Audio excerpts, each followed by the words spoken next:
Oi, pessoal. Hoje a gente vai mergulhar numa questão bem central que a nossa fonte levanta, sabe? Aquela ideia de que o passado, os erros, o que aconteceu com a gente, não precisa definir quem a gente é. Exato. E o material que a gente está analisando hoje traz uma reflexão com uma pegada bem espiritual, focada em superação, em identidade. Isso.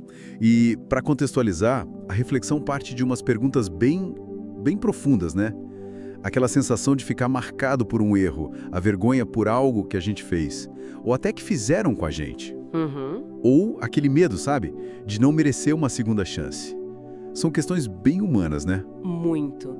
E aí vem a afirmação principal do texto, que é o ponto de partida para nossa conversa. Você não é o que te aconteceu, você é o que Deus está fazendo em você. Ok, essa frase é forte. Vamos desempacotar isso um pouco.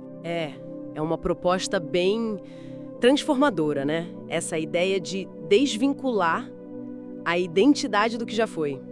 O texto propõe, assim, uma redefinição total e se baseia num versículo bíblico bem específico para argumentar sobre essa nova identidade.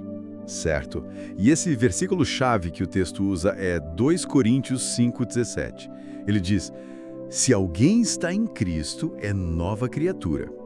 As coisas velhas já passaram, eis que tudo se fez novo. Aham. E essa parte, as coisas velhas já passaram, o texto repete isso, dá uma ênfase, né? Total. E o que eu acho fascinante é a força dessa metáfora, nova criatura. Pela interpretação do texto, não é só um ajuste, sabe? É uma ruptura mesmo. Uma ruptura. Isso. Quando diz as coisas velhas já passaram, a implicação é que aqueles rótulos antigos, as definições baseadas no passado, elas meio que perdem a validade nessa nova condição.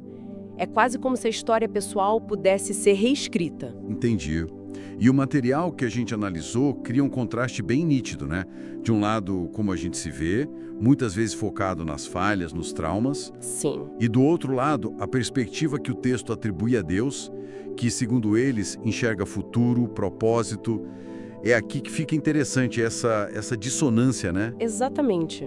Essa tensão entre autoimagem e a visão que essa força maior teria da pessoa. Mas o texto dá alguma pista de como essa transformação para a nova criatura acontece na prática?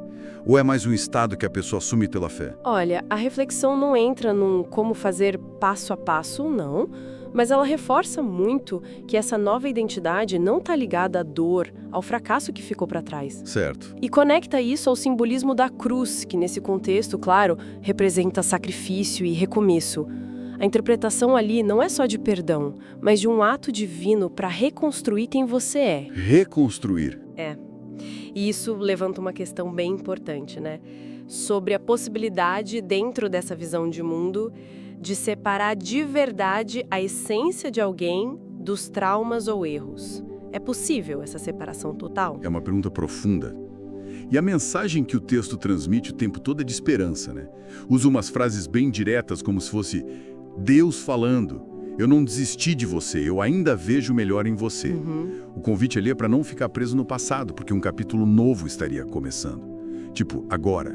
E a relevância prática disso, pela perspectiva do texto, é justamente oferecer uma estrutura para lidar com culpa, com vergonha. Faz sentido. A identidade da pessoa ficaria ancorada não no que ela viveu, mas numa relação que transcende isso com Cristo, no caso, que redefine quem ela é. Então, se a gente olhar para o quadro geral, Sim. o material defende uma mudança radical de foco. Sair dessa prisão do passado para viver um presente e um futuro que são redefinidos pela fé. Então, para a gente resumir a ideia central desse material que a gente explorou hoje, ele basicamente apresenta um caminho onde a identidade fundamental de alguém não é só o resultado do passado. Isso. Sugere, ao contrário, que essa identidade pode ser redefinida por uma transformação espiritual, virando essa nova criatura. É a possibilidade de reconstruir quem se é, acreditando que o velho pode mesmo passar. Exatamente. E isso nos deixa com uma provocação final, que vem do próprio texto, né? Ele insiste muito nessa ideia de deixar o passado para trás e abraçar uma nova identidade. Certo. Então, pensando um pouco além da crença específica que a gente abordou, Que tipo de processo interno, sabe? Ou que mudança de perspectiva muito profunda seria necessária para alguém conseguir de verdade internalizar essa ideia de que o velho já passou?